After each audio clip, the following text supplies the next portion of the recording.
మీరు చంపుతారని మేము భయపడం.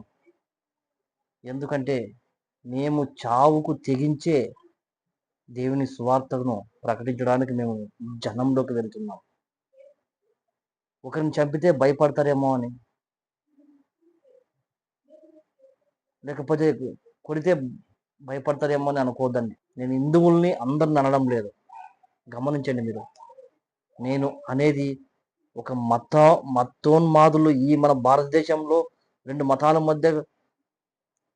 మతాల మధ్య చిచ్చు పెట్టి రొంగులు పెట్టి ఈ కులగజ్జి అనే మతాన్ని లేపుతున్నారు.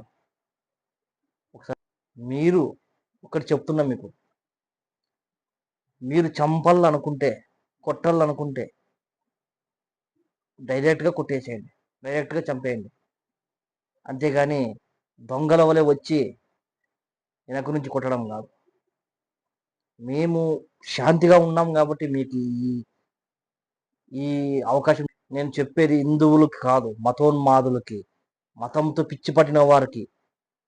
ఒక కరుణాకర్ కానీ, ఒక ప్రవీణ్ గారు కానీ, ఒక లలిత్ కుమార్ గారు కానీ, ఒక భాస్కర్ కిల్లి కానీ, ఒక బొక్కల డాక్టర్ కానీ, వీళ్ళకి నేను చెప్తున్నా,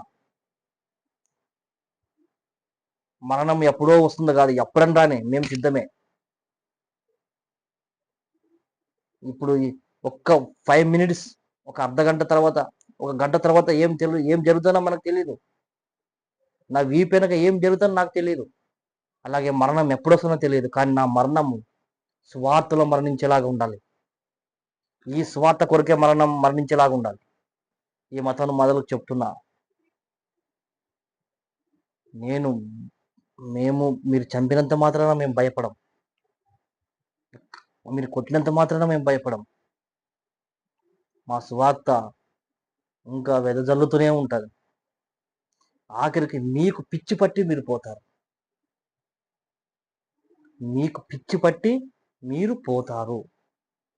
రోడ్లెంబడి అడుక్కొని తింటారు మతోన్మాదులారా.